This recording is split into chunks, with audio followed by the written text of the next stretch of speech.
जयराम ठाकुर जी हैं जो विपक्ष के नेता हैं। मुझे समझ नहीं आ रहा बार-बार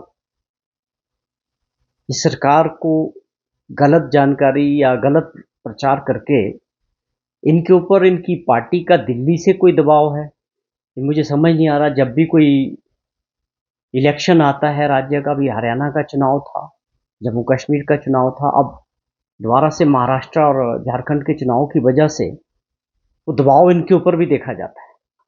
बड़ा दुर्भाग्यपूर्ण है, आप शिमला में रहते हैं, हिमाचल में रहते हैं, आपको पूरी जानकारी मिल सकती है। आप मुख्यमंत्री रहे 5 वर्ष तक, अधिकारियों से आपकी जान पहचान है। आप उनसे जानकारी ले सकते हैं कि हमारी सरकार ने किन-किन गारंटियों पे काम किया है। हमने जो भी गारंटियाँ कांग्रेस पार्टी ने लोगों के सामने रखी थी, वो स्वाभाविक तौर पे 5 साल के लिए वादे किए और 10 गारंटियों में से 5 गारंटियों पे हमने काम शुरू कर दिया है और उसमें कोई ऐसी बात नहीं है, ओपन है ये। क्या जयराम जी इस बात को नकार सकते हैं? एक बार तो नकार दें, मैं बार-बार पूछता हूँ, एक बार बोल दें कि हिमाचल प्रदेश में 1,36,000 सरकारी कर्मचारियों को पुरानी पेंशन स्कीम नहीं लागू हुई है। एक बार बोल तो दें, जयराम जी इतना बोल दें कि हाँ, बिल्कुल नहीं लागू हुई। बोल सकते हैं, फैक्ट्स पे बात करनी चाहिए। विपक्ष में होने का मतलब ये नहीं है कि आप बिना लॉजिक के, बिना आधार के जो है क्रिटिसिज्म करो। क्या ओपीएस लागू करने वाली हम पहला राज्य नहीं है देश के अंदर? क्या सरकारी कर्मचारियों को इसका फायदा नहीं मिल रहा है?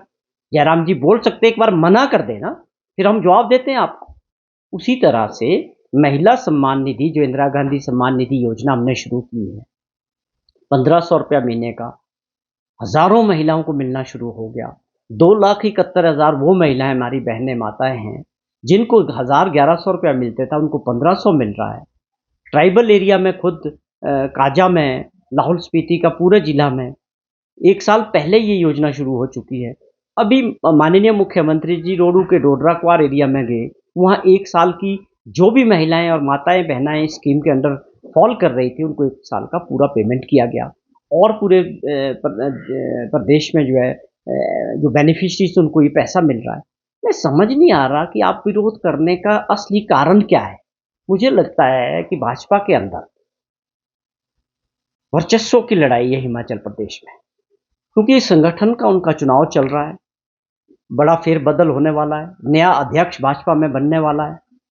मैं समझता हूँ ये दबाव नेताओं पे साफ तौर पे दिख रहा है। इसमें जयराम जी पर भी ये दबाव दिख रहा है और दूसरे नेताओं पर भी दिख रहा है। इसलिए इनकी ये मजबूरी हो चुकी है कि आप जो है सरकार के ऊपर निशाना लगा के अपनी नेतागिरी को चमकाने का जो काम कर रहे हैं, मैं समझता हूँ इससे लोगों को गुमराह करने की ये विपक्ष की जो नीति है, ये बिल्कुल गलत है।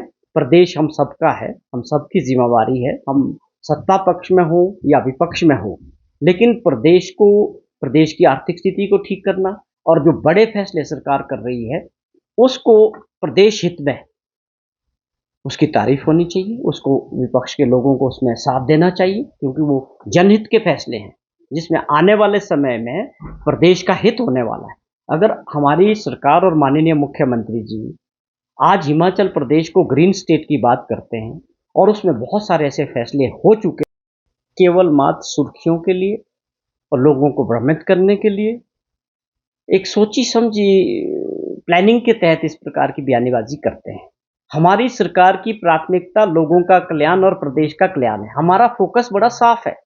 उस बात के गवाह 2 बजट है जो माननीय मुख्यमंत्री ने प्रस्तुत किए, कि जिसमें साफ तौर पे इस बात का जिक्र किया गया कि हमारी जो प्राथमिकता है ग्रामीण अर्थव्यवस्था को मजबूत करना है। हमने उसमें फैसले लिए, 5 गारंटियों को पूरा काम हुआ, उस पे लोगों को फायदा हो रहा है।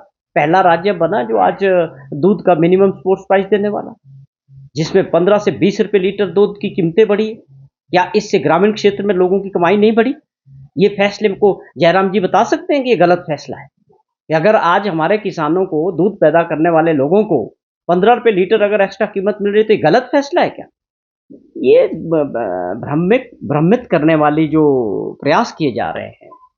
और जहां तक सवाल है कि जो एक भाजपा का बिलासपुर के अंदर जो हमारे पास जानकारी है कि भाजपा के जो लीडर मिले, उसमें विधायक भी थे, कुछ और लोग थे, इनका संगठनात्मक चुनाव चल रहा है, उसके विषय में वो जो बैठक हुई, उसको कुछ मीडिया के लोगों ने गलतफहमी से, मुझे लगता है, कांग्रेस की तरफ मोड़ दिया, जबकि वास्तविकता ये है कि वो जो मीटिंग का जिक्र हो रहा है सोशल मीडिया पे या मीडिया में, जो बात जानकारी आई, वो किसी व्यक्ति को गलती लग गई, वास्तविकता में वो भाजपा के लोग थे, कांग्रेस का उससे कोई लेना देना नहीं था।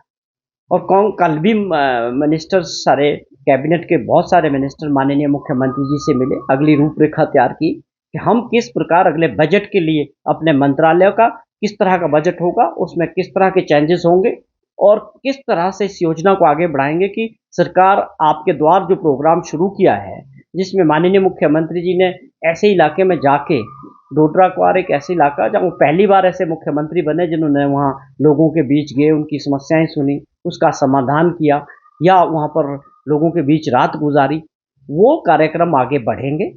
कैबिनेट मिनिस्टर्स भी गाँव में जाएंगे, लोगों के बीच जाएंगे, आने वाले बजट के लिए लोगों का फीडबैक होगा और इस बजट में लोगों के हर क्षेत्र की समस्याओं को बजट के अंदर कैसे लिया जाए, उस पर काम चल रहा है। 3500 से शुरू हो रहा है और टारगेट 1500 इलेक्ट्रिक बसेस का एचआरटीसी में लेने का है। अब आप समझें कि इतने बड़े पैमाने पर इसके लिए जो इंफ्रास्ट्रक्चर है, चार्जिंग स्टेशंस वगैरह बन रहे हैं, उस पर काम बड़े ज़ोरों से चल रहा है। तो ग्रीन राज्यों के साथ साथ हमारा जो एचआरटीसी है या बिजली बोर्ड है, जिसको बहुत सारा अनुदान दे के सरकार को जनता के पैसे से दो कॉरपोरेशंस को चलाना पड़ रहा है। मुख्यमंत्री जी की सरकार की प्राथमिकता है कि हम इन दोनों कॉरपोरेशंस को ऐसी स्थिति में लाएं कि अपने पांव पे धीरे धीरे खड़े हो, और वो प्रयास जारी है सरकार के। क्या ये गलत फैसले हैं सरकार के?